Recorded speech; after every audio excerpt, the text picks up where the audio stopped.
અને પછી જલંધર તપસ્યા કરવા જાય, બ્રહ્માજીને પ્રસન્ન કરે, વરદાન મેળવે કે હું એટલો બળવાન થાવ કે મને યુદ્ધમાં કોઈ હરાવી ના શકે.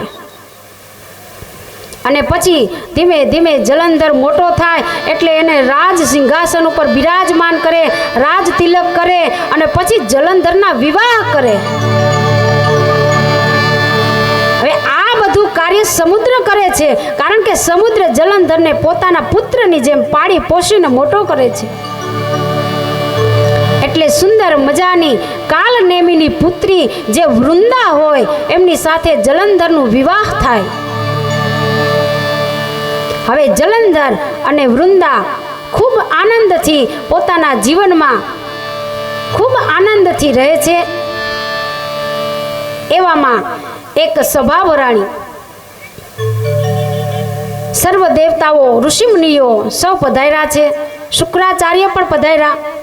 એટલે જાલંધર ઊભો થાય, એને પ્રણામ કરે, શુક્રાચાર્યને સુંદર મજાનું આસન આપે, શુક્રાચાર્ય બિરાજમાન થાય અને જાલંધર આમ જોતા જોતા જોતા આખી સભામાં નજર કરે ને તો પેલા રાહુ ઉપર એની નજર પડે. અને જ્યાં રાહુને જોઈને એટલે જલંધર એમના ગુરુને પૂછે કે હે ગુરુદેવ, આ રાહુનું મસ્તક કેમ નથી? આ રાહુની આવી હાલત કોણીએ કરી છે? એટલે શુક્રાચાર્ય કહે છે કે હે જલંધર, આ ભગવાન વિષ્ણુના કામ છે. અને ભગવાન વિષ્ણુ પહેલેથી જ દેવતા ઉપર ન્યાય અને દાનવો ઉપર અન્યાય કરતા આવે છે. ઘણા સમય પહેલા સમુદ્ર મંથન થયું હતું અને એમાં અમૃતનો કુંભ નીકળ્યો.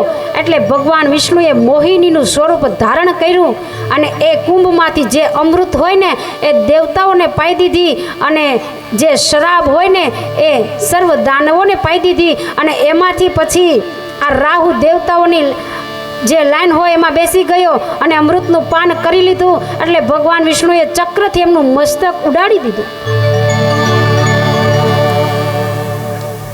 ભગવાન વિષ્ણુ કરે છે. એ પહેલેથી જ જે દાનવો છે એના ઉપર અન્યાય કરતા આવે છે. એટલે જાલંધર તો ખૂબ બળવાન છે જ. એટલે જાલંધર નક્કી કરે છે કે હવે બીજી કોઈ વાત નથી કરવી, પણ આ સર્વ દેવતાઓ સામે યુદ્ધ કરવું છે. વિષ્ણુ ભગવાનની સાથે યુદ્ધ કરવું છે અને સર્વ દેવતાઓની સાથે યુદ્ધ કરવું છે. એટલે જાલંધર એવું નક્કી કરે છે કે ચાલો સેના તૈયાર કરો. બધાને આમંત્રણ આપે છે, પાતાળમાં જેટલા રાક્ષસો છે બધાને તેડાવે અને કહે છે કે આપણે વિશાળ ભવ્ય અને મહાન યુદ્ધ કરવાનું છે. જ્યાં જ્યાં રાક્ષસો હોય ને બધાને તેડાવી લે અને યુદ્ધની તૈયારી કરે.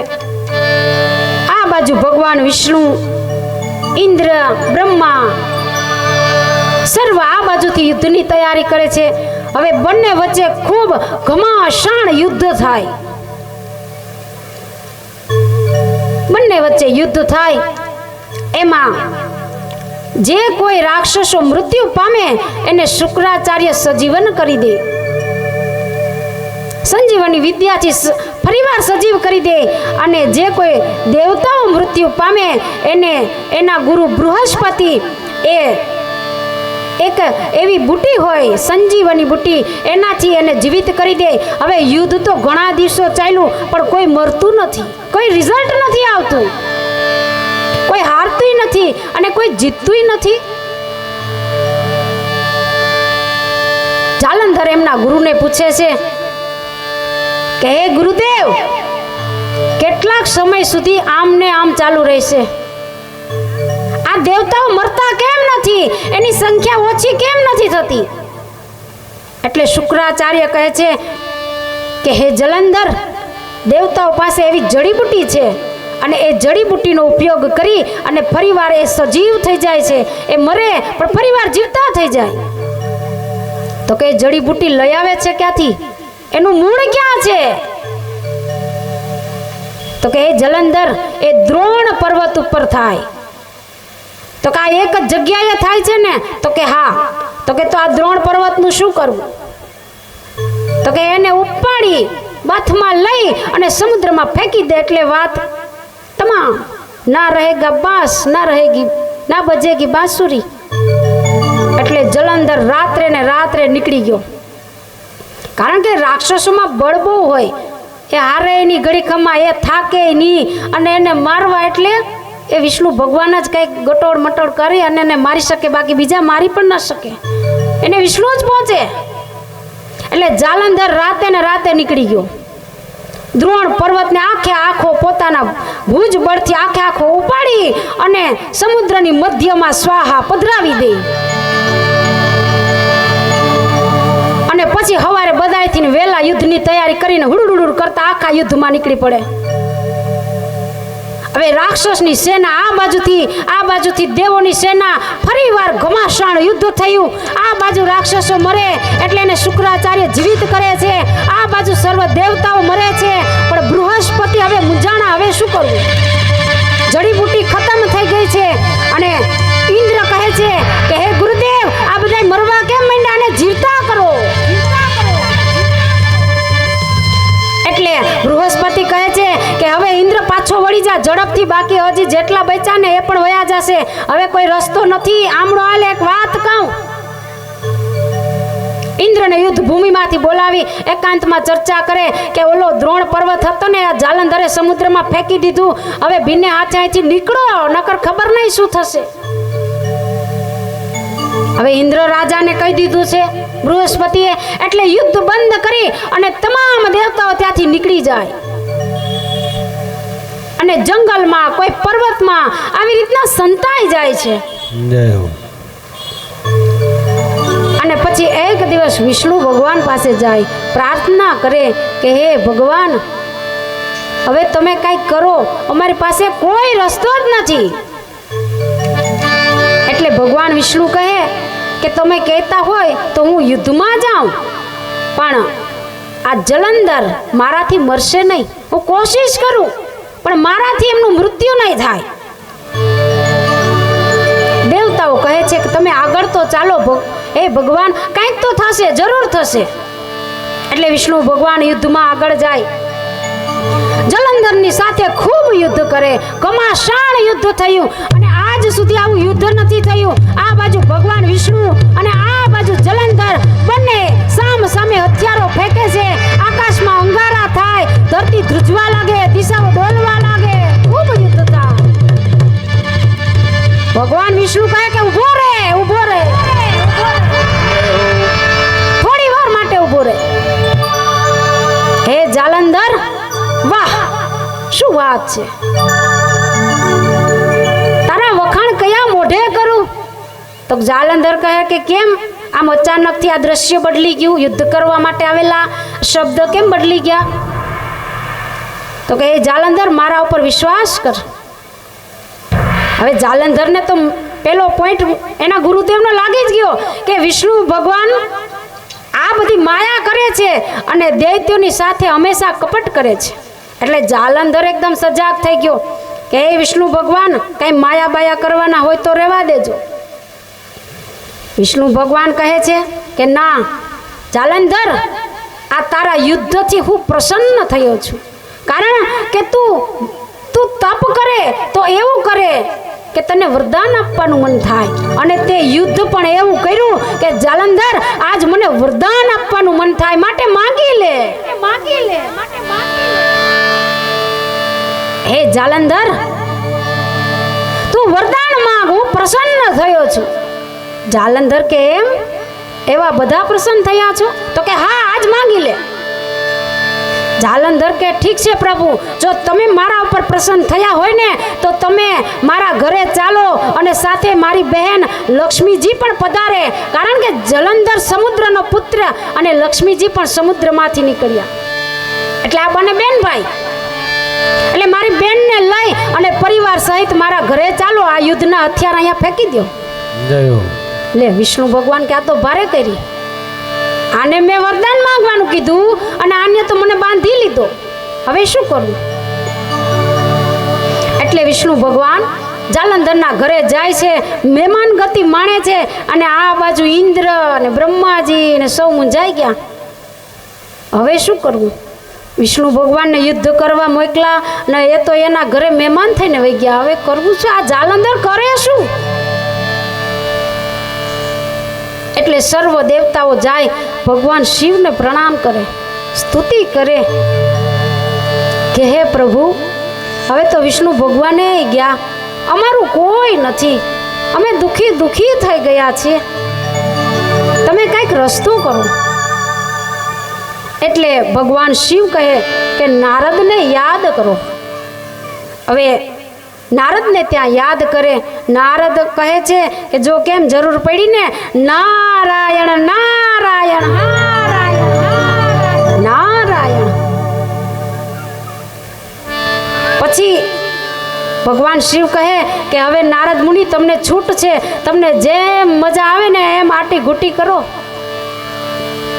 એટલે નારદ મુનિ કહે છે હું તો કહેતો હતો જ કે બધાયમાં હથિયાર ન ચાલે, બધાયમાં બળ ન ચાલે, ક્યાંક નારદનું પણ કામ પડે. બધા યુદ્ધ કઈ બળથી થોડા જીતાય, ક્યાંક બુદ્ધિની જરૂર પડે. એટલે સર્વ દેવતાઓને કહે છે કે હવે તમે ચિંતાથી મુક્ત થાઓ, કારણ કે હવે જો આ નારદ શું કરે.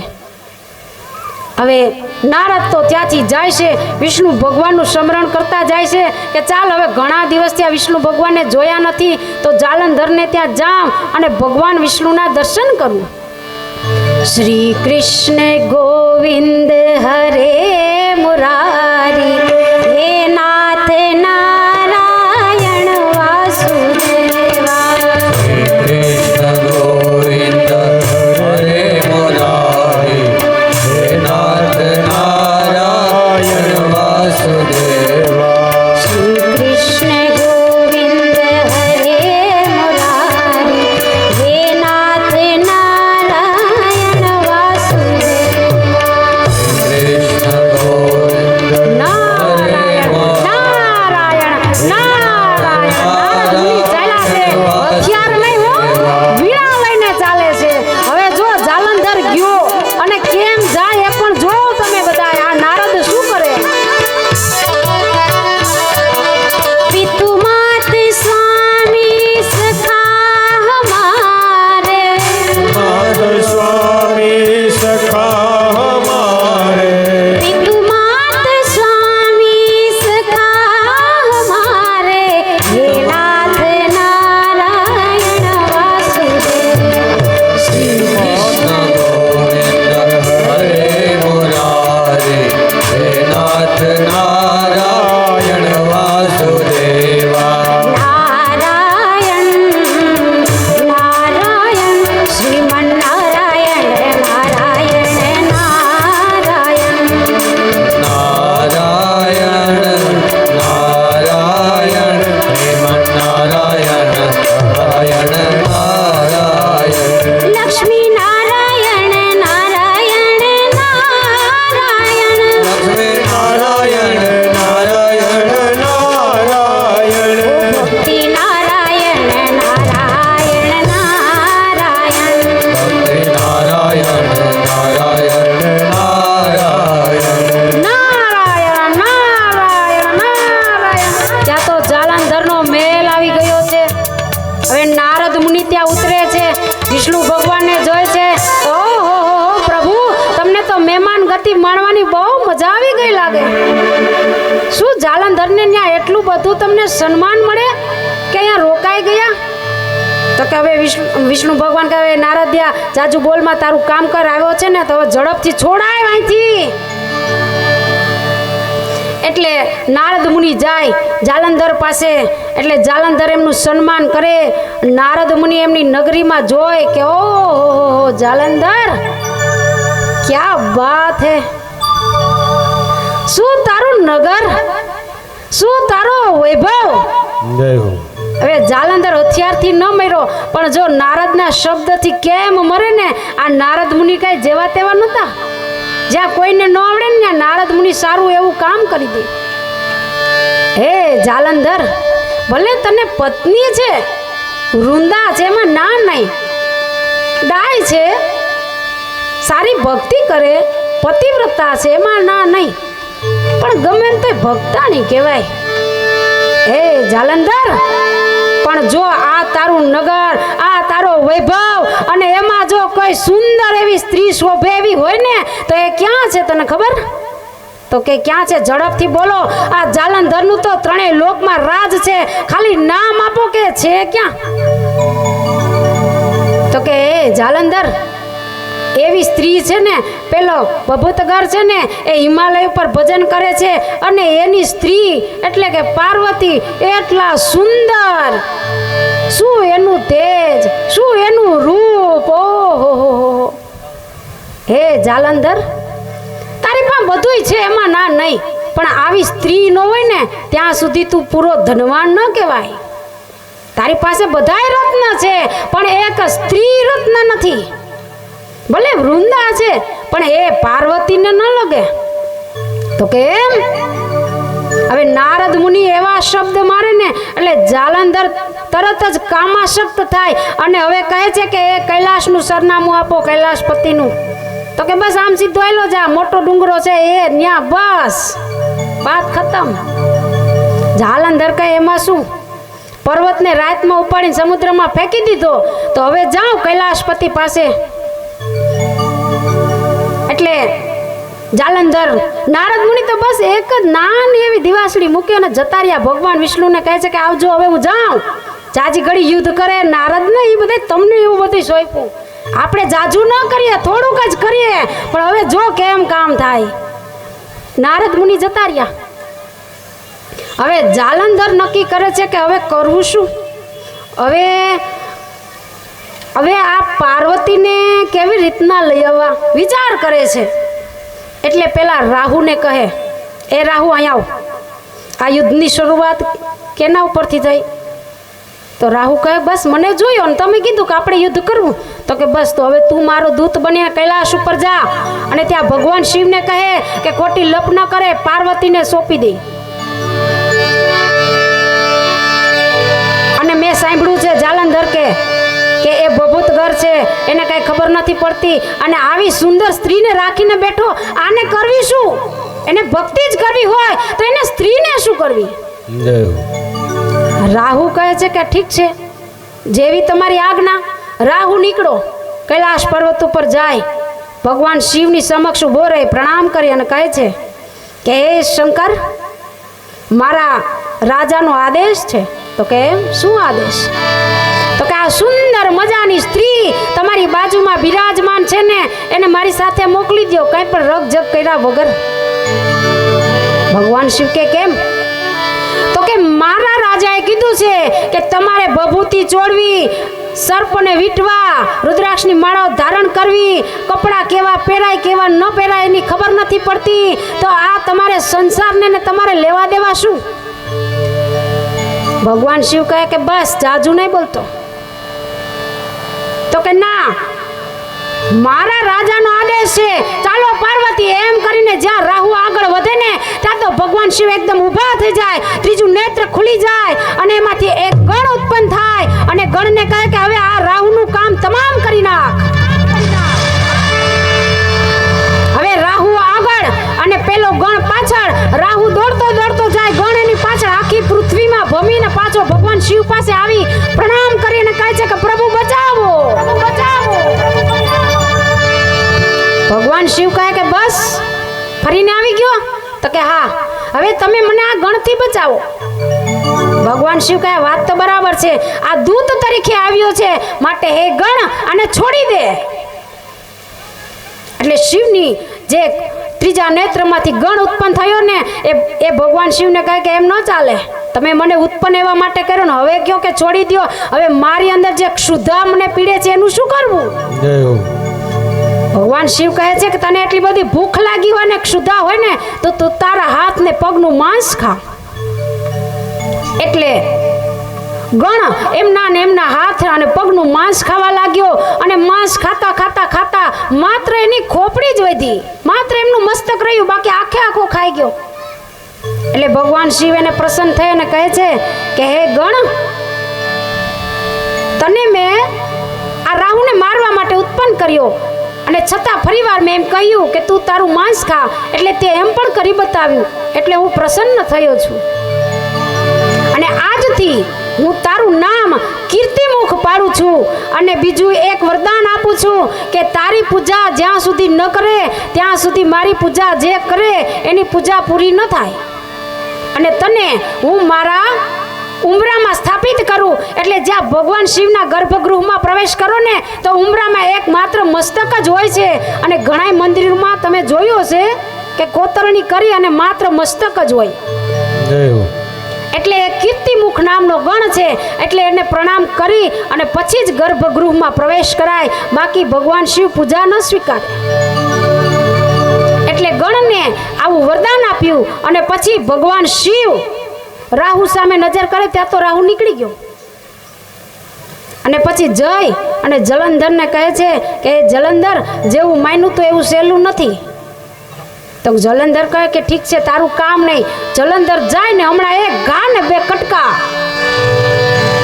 જલંધર તો યુદ્ધ માટે તૈયાર થયો, કૈલાશ પર્વત ઉપર જાય અને ભગવાન શિવની સામે ઊભી અને કહે છે કે હે જોગીડા, જોગીડા, જય હો.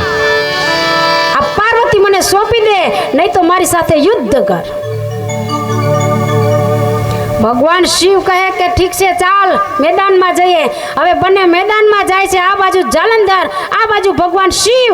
ઘમાસાણ યુદ્ધ થયું. જાલંધર 70 બાણ મારે ને ત્યારે ભગવાન શિવ એના બાણ આખાને ભેગા થવા દે અને પછી આમ કરીને કટકા કરીને ફેંકી દે. જાલંધર કહે કે આ તો મારું જબરું છે, આ યુદ્ધ જીતવું તો સહેલું નથી. હવે શું કરવું? હવે આને આમ કઈ બળથી તો જીતાશે નહીં, કરથી જીતાશે નહીં, કઈક બુદ્ધિનો ઉપયોગ કરો. એટલે જાલંધરે ત્યાં એવી માયાની રચના કરી. એટલે ત્યાં ગાંધર્વો આવ્યા અને સૌ અપ્સરાઓ આવી અને ત્યાં એવી રીતના સંગીત વાગવા લાગ્યું, એવી રીતના એવા રાગ, એવા તાલ અને એવી રીતના સંગીતને છેડ્યું ને કે ભગવાન શિવ યુદ્ધ કરતા કરતા ભૂલી ગયા અને સમાધિમાં મસ્ત થઈ ગયા. હથિયાર એક બાજુ મૂકી દીધા અને સમાધિમાં બેસી ગયા. આ તો ભગવાન શિવ છે. જાલંધર કહે કે હવે બરાબર માયામાં ફસાયા. હવે જાલંધરે ભગવાન શિવનું સ્વરૂપ ધારણ કર્યું. હવે ભગવાન શિવ અહીંયા ધ્યાનમાં મસ્ત છે. જાલંધર ભગવાન શિવનું સ્વરૂપ ધારણ કર્યું અને આ ભગવાન શિવ ધ્યાન કરે ને ત્યાં જાલંધર ગયો કૈલાશ પર્વત ઉપર. માં પાર્વતી બિરાજમાન છે અને જાલંધર ભગવાન શિવનું સ્વરૂપ ધારણ કરીને લટક મટક કરતો કરતો આગળ વધે. પાર્વતી પહેલા તો સામા દોડે કે ભગવાન શિવ પધાર્યા છે અને જેમ એમની નજરમાં આંખમાં આંખ મિલાવે ત્યાં તો જાલંધરની આંખમાં એટલી કામના ભરેલી હોય, એટલી વાસના ભરેલી હોય કે માં પાર્વતી તરત ઓળખી જાય. માં પાર્વતી ઓળખી જાય કે આ ભગવાન શિવ ન હોય, આ તો બીજો કોઈ છે. એટલે માં પાર્વતી ત્યાંથી અલોપ થઈ જાય. ત્યાંથી પાર્વતી જતા રહે અને જાલંધર કહે કે આને તો બાજી બગાડી નાખી, હવે શું કરવું? હવે પાર્વતી ત્યાંથી જતા રહે, ગંગા નદીના કાંઠે જઈ અને ઊભા છે અને વિષ્ણુનું સ્મરણ કરે કે હે વિષ્ણુ, બહાર આવો. જાલંધરના રાજમાં ભલે ગયા, ભલે આ જાલંધરે બધાયનો ચાળો કર્યો તો પણ હવે ખોટે માર્ગે ચડ્યો. એટલે વિષ્ણુ ભગવાન ત્યાં પ્રગટ થાય અને પછી માં શક્તિ કહે છે કે હે વિષ્ણુ, હવે મારો આદેશ છે કે આ જાલંધરે જે રસ્તો અપનાવ્યો ને એના એ રસ્તે એનું કામ તમામ કરી નાખો. એને શીખવાડી દીધું કે શું કરવું જોઈએ. હવે એને જે હથિયાર ફેંક્યું ને એ જ હથિયારે એનું મૃત્યુ થાય ને એવો રસ્તો કરી નાખો, મારો આદેશ છે. માં શક્તિએ આદેશ દીધો કે હે જાલંધર, હે વિષ્ણુ, વૃંદાનું જે સત છે એનું ભંગ કરી નાખો. જ્યાં સુધી વૃંદાનું સત છે ત્યાં સુધી આ જાલંધર મૃત્યુ નહીં પામે. એટલે ભગવાન વિષ્ણુ પ્રણામ કરે છે અને કહે છે કે હે માતે, જેવી તમારી આજ્ઞા, જટ મરે અને જટ હું એ છૂટો થાઉં. વિષ્ણુ ભગવાન હવે જાય છે.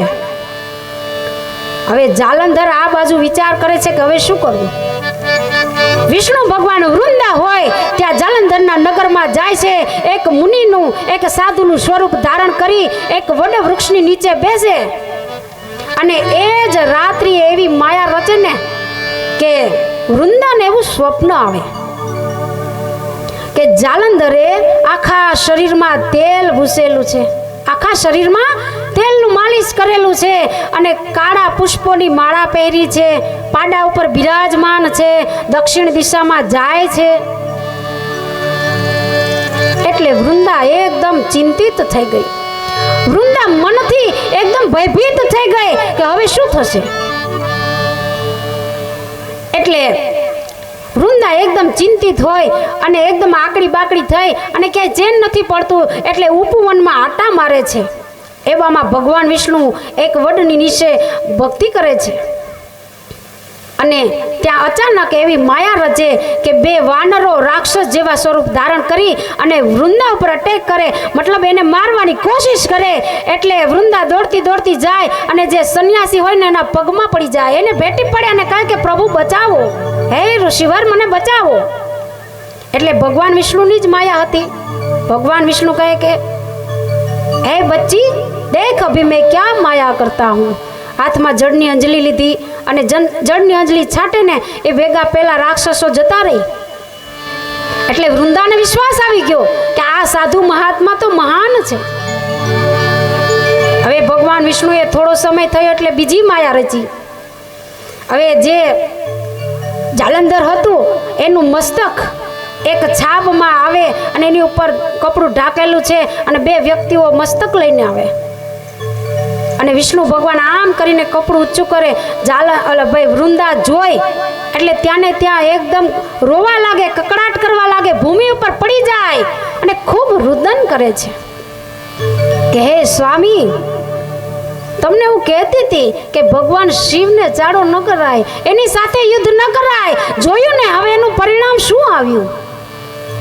વૃંદા ખૂબ રુદન કરે છે અને પછી વૃંદાને વિચાર આવ્યો કે એટલી બધી ચિંતા શું કામ કરવી જોઈએ. આપણે અહીંયા આ ઋષિ મુનિ તો બેઠા જ છે, હમણાં કંઈક માયા રચશે અને મારો પતિ સજીવન થઈ જશે.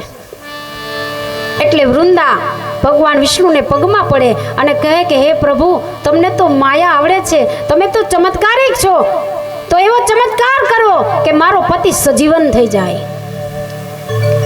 એટલે ભગવાન વિષ્ણુ કહે કે હા, એવું તો મને આસાનીથી ફાવે.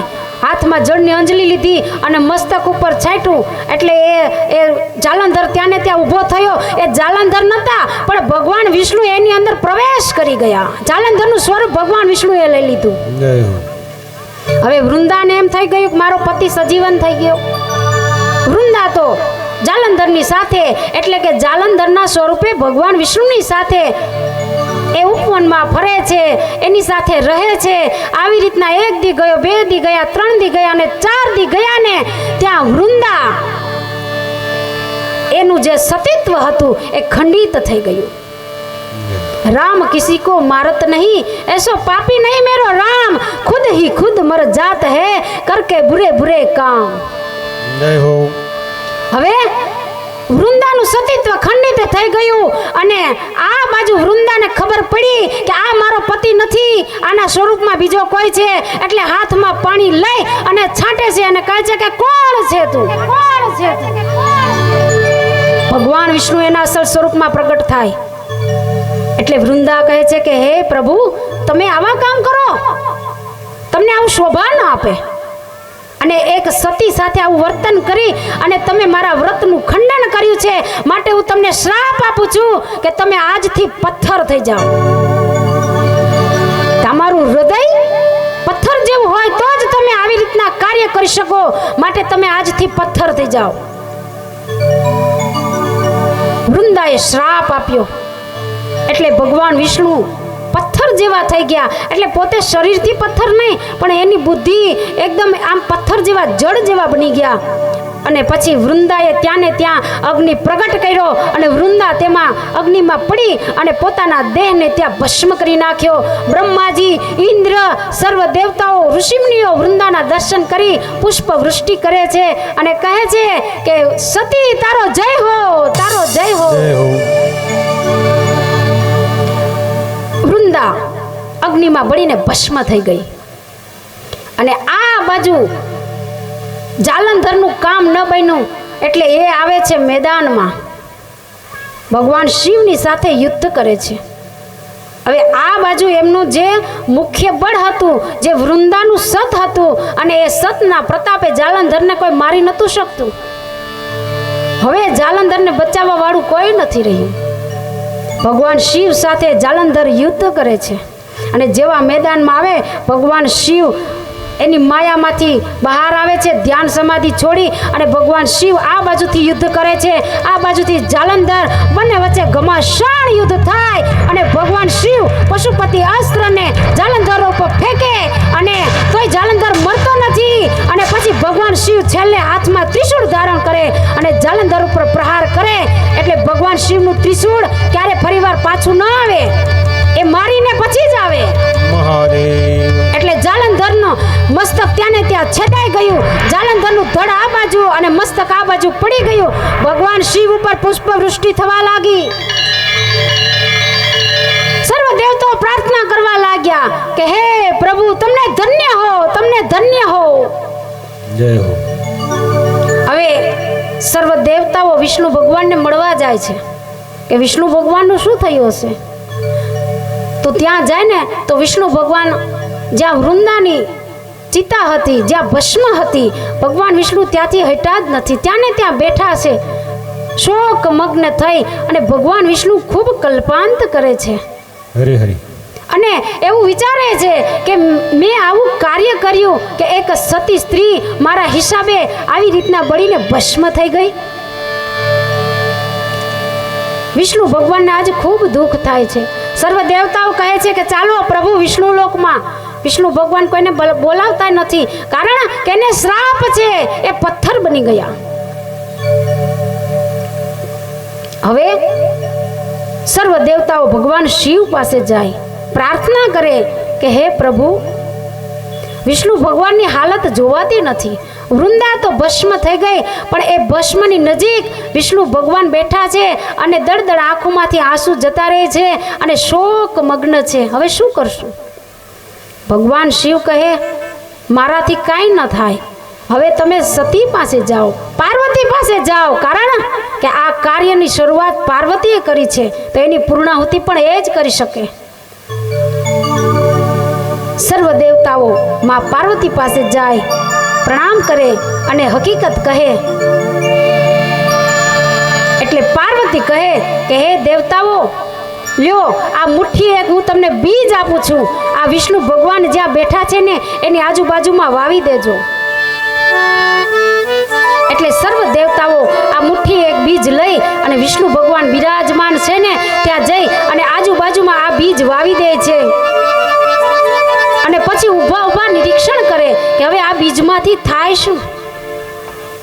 એટલે થોડો સમય ગયો ને એટલે એમાંથી 3 છોડ પ્રગટ થયા: ધાત્રી, માલતી અને તુલસી. એટલે વિષ્ણુ ભગવાને આ ત્રણેયને પામવાની ઈચ્છા વ્યક્ત કરી. તો ધાત્રી અને તુલસી આ બંને ભગવાન વિષ્ણુ સામે નજર કરી અને પ્રેમથી એની સામે નિરીક્ષણ કર્યું. પણ જે માલતી હતી એણે ભગવાન વિષ્ણુ સામે નજર ન કરી અને મુર્ગાની ઈર્ષા કરી. એટલે એ સમય જતા વરવરી નામે એક નિંદાજનક છોડ થઈ અને આ પૃથ્વી ઉપર વાસ કરે છે. પરંતુ ધાત્રી અને તુલસી આ બે મહાન છોડ થયા. હવે જે તુલસીનો છોડ થયો એમાં વૃંદાનો આત્મા સમાઈ ગયો. વૃંદા હતી એ તુલસી સ્વરૂપે ત્યાં પ્રગટ થઈ અને હવે ભગવાન વિષ્ણુને ચેન પડ્યું. અને એ ભગવાન વિષ્ણુએ વૃંદા સામે નજર કરી અને ભગવાન વિષ્ણુ ત્યારે શાલિગ્રામ થયા અને વૃંદા એ તુલસી થઈ. અને પછી ભગવાન વિષ્ણુ વૃંદાને સાથે લઈ અને વિષ્ણુ લોકમાં ગયા. માટે આમાં કહેવાનો ભાવાર્થ એ કે વૃંદા સતી હતી તો એના જીવનનું કાંઈ ન ગયું. એ તો તુલસી થઈ અને આજે પણ પૂજાય છે, ઘરે ઘરે પૂજાય છે. અને ભગવાન વિષ્ણુ પણ કામી પુરુષ નતા, પણ પરમાર્થ માટે આવું કૃત્ય કર્યું એટલે એ પણ શાલિગ્રામ થયા. અને તુલસી હોય ત્યાં શાલિગ્રામ હોય, આ બંને આજ સુધી પૂજાય છે. પણ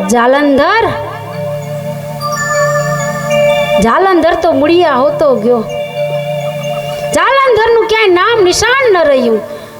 હવે ભગવાન વિષ્ણુ અને વૃંદા આ બંનેનું ચરિત્ર પવિત્ર હતું એટલે આજે પણ આપણે એને પૂજીએ છીએ. એટલે એક જ ઘરમાં જાલંધર અને વૃંદા રહેતા હતા. પણ છતાં કર્મની ગતિ ન્યારી છે, કોઈ કોઈને બચાવી ન શકે. વૃંદા સતી હતી છતાં પણ જાલંધરને ન બચાવી શકે. કારણ કે જાલંધરના કામ જ એવા હતા, એનું કર્મ એવું હતું. ઋષિ મુનિઓને પીડિત કરવા, ક્યાંય યજ્ઞ કરવા દેવા નહીં, દેવતાઓને હેરાન કરવા. ત્રણેય લોકનું રાજ્ય પચાવી લીધું અને છતાં પણ સારી રીતે રાજ ન કરે, બધાને હેરાનગતિ કરે. એટલે જે જેવું કર્મ કરે ને એવું જ એને ફળ મળે. વૃંદાને આજે પૂજીએ છીએ અને કેટલા ભાવથી. અને બીજી વાત એ કે વૃંદાનું કારતક મહિનામાં તુલસીનું મહત્વ ખૂબ હોય. તુલસી વિવાહ થાય અને ભગવાનને ભોગ ચડે ને, ગમે તે ભગવાન હોય, એક ગણપતિ સિવાય ગણપતિને તુલસીનું પત્ર ન ચડે. બાકી બધાય ભગવાનને પ્રસાદ ચડાવો ને તો એમાં તુલસી પત્ર અર્પણ કરો ને તો જ એ પ્રસાદ ભગવાન સુધી પહોંચે, બાકી ન પહોંચે. જય હો. આટલું મોટું વૃંદાને તો મહત્વ મળ્યું જીવનમાં. એટલે ગુરુ કી કરણી ગુરુ ભરે और चेला की करणी चेला रे साधु भाई उड़ जा हंस अकेला. एक डाल दो पंछी बैठा कौन गुरु कौन चेला. एक डाल दो पंछी बैठा कौन गुरु कौन चेला. गुरु की करणी गुरु भरे और चेला की करणी चेला. ए साधु भाई उड़ जा हंस अकेला.